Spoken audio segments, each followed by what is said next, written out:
Well, thank you very much, Mr. Chairman. I think Putin is determined to dominate and control Ukraine, to shape its orientation. This is a matter of deep personal conviction for him.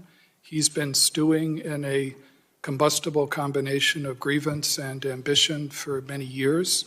That personal conviction matters more than ever in the Russian system. He's created a system in which his own circle of advisors is narrower and narrower. COVID has made that even narrower. And it's a system in which it's not proven career enhancing for people to question or challenge his judgment. So he's gone to war, I think, on the basis, Mr. Chairman, of a number of assumptions which led him to believe that Russia faced a favorable landscape for the use of force against Ukraine this winter. First, that Ukraine, in his view, was weak and easily intimidated. Second, that the Europeans, especially the French and Germans, were distracted by elections in France and a leadership succession in Germany and risk averse. Third, he believed he had sanctions-proofed his economy in the sense of creating a large war chest of foreign currency reserves. And fourth, he was confident that he had modernized his military and they were capable of a quick, decisive victory at minimal cost. He's been proven wrong on every count. Those assumptions have proven to be profoundly flawed over the last 12 days of conflict. President Zelensky, as you mentioned, Mr. Chairman, as the ranking member mentioned, has risen to the moment and demonstrated courageous and remarkable leadership, and Ukrainians have resisted fiercely. Second, the Europeans have demonstrated remarkable resolve, especially the Germans. Third, the economic consequences of the sanctions which have been enacted so far are proven to be devastating for Russia, especially against the Russian central bank, depriving Putin of the ability that he assumed he'd have to defend the ruble. And fourth, his own military's performance has been largely ineffective. Instead of seizing Kiev within the first 2 days of the campaign, which was what his plan was premised upon, after nearly 2 weeks, they still have not been able to fully encircle the city. And so, Putin has commented privately and publicly over the years that he doesn't believe Ukraine's a real country. He's dead wrong about that. Real countries fight back. And that's what the Ukrainians have done quite heroically over the last 12 days. As you said, Mr. Chairman, I think Putin is angry and frustrated right now. He's likely to double down and try to grind down the Ukrainian military with no regard for civilian casualties.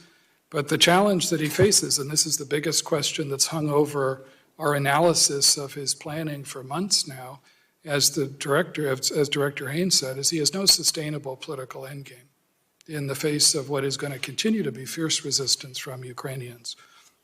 So I think that's what his calculus has been, and I think that's the reality of what he faces today.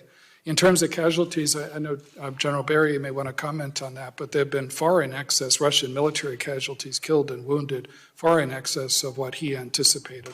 Because his military planning and assumptions was premised on a quick, decisive victory, and that has not proven to be the case.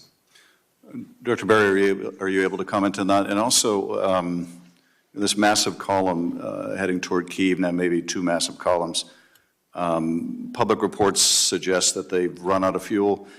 Are we learning that the Russian military is far less competent than we imagined? How do you assess their performance thus far? Chairman, I think the Russian army reformed into this thing we call the New Look Army, and they task organize themselves into smaller battalion tactical groups, and fundamentally that is not a bad construct. I think they had a bad plan, and I think their logistics support is not what it needs to be to develop the situation that they wanted to do. And we can go into much more detail on that in the closed session. Are you able to say in open session how many Russian troops have been killed? With low confidence, somewhere between 2,000 and 4,000. That number comes from some intelligence sources, but also open source and how we pull that together. Director Burns, whatever Putin's plan may have been on the way in, if that plan involved the installation of a puppet regime, that seems highly implausible now. How does this end?